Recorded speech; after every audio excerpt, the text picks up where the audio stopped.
This is the Big O Show.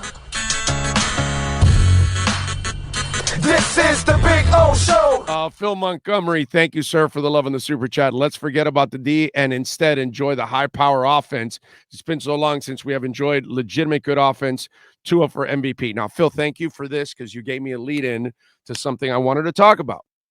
And that is for 25 years, even the Marino end with Jimmy, you were a team that counted on your defense to bail out your poor scoring offense. Okay, ladies and gentlemen, what kind of an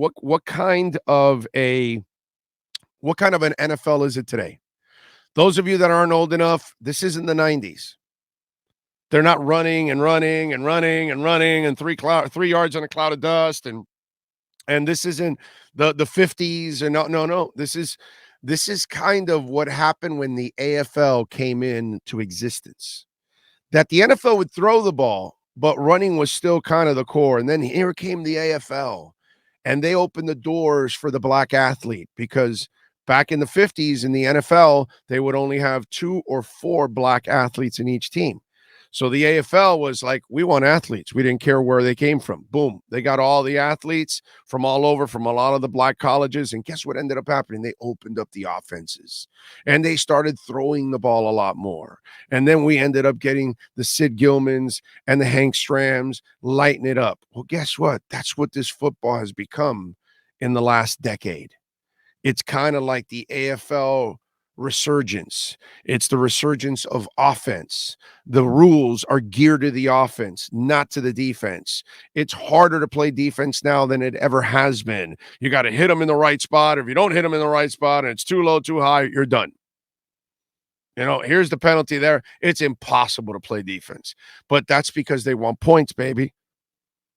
Okay, remember the era of steroids, and they wound the ball tight, and they shot themselves up, and they were hitting home runs, and chicks dig the long ball, and all that good stuff. Well, guess what? We dig offense. America wants points. Now, we want to enlarge the goal in soccer. We want more goals. We don't like that stuff that goals are precious. That's why we don't fall in love automatically with soccer. So it's going to take generations of young people growing up with it, and then you'll see it growing like it is now.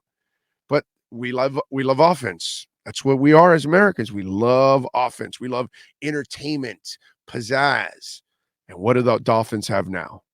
They have that explosiveness. They have the weapons. They have the technology. They've made the offense stronger, faster than ever. Da, da, da, da. So that's what they've done. They've pieced it all together. And instead of Steve Austin, we have Mike McDaniel on the sidelines, and he's calling it. All right? And eventually it's going to cost Ross probably $6 billion in order to keep running this offense. So we'll call it the $6 billion offense. Dun, dun, dun, dun. This is now a team that the offense bails out the defense. It is no longer Jason Taylor, Zach Thomas, Sam Madison. Save us. How'd that work out? Didn't work out because you just didn't have enough points. So if you don't have enough points and you want your defense to limit the offense to 15 or 17 or 18 points in the age of offense, you're an idiot. You got to score points. And for decades now, the Dolphins can't score points. So now the imbalance is the other way. The pendulum has swung the other way. They are now an offensive team, not a defensive team. The defense is there to complement, make a couple plays finally, like they did towards the end. Ingram get that sack and end the game. But your offense is what's going to power you. Your offense is what's going to save your ass when you're 21 down. Your offense is the one that nails 4th and 7. Comprende, compadre? Whether you like it or not, your Dolphin franchise that you've been watching, the philosophy has completely changed. Those are the facts, ladies and gentlemen. And live with it. And guess what? We caught up. Thank the Lord we caught up.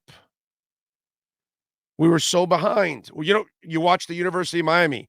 For years, they didn't pay coaches. They didn't have the top facilities. So they lost out on a lot of stuff. Now they're starting to spend the money. So now they got to climb back on that wheel and get into the motion with the top teams. It's going to take them a couple years, but hopefully they can do it. Same thing here, man. You just got this wheel going. Give it a little time, but you're 6-3 in the process with your quarterback missing 3 games. Imagine the gall of complaining about a team that is 6-3, already beat the so-called best team in the AFC, not just division, AFC.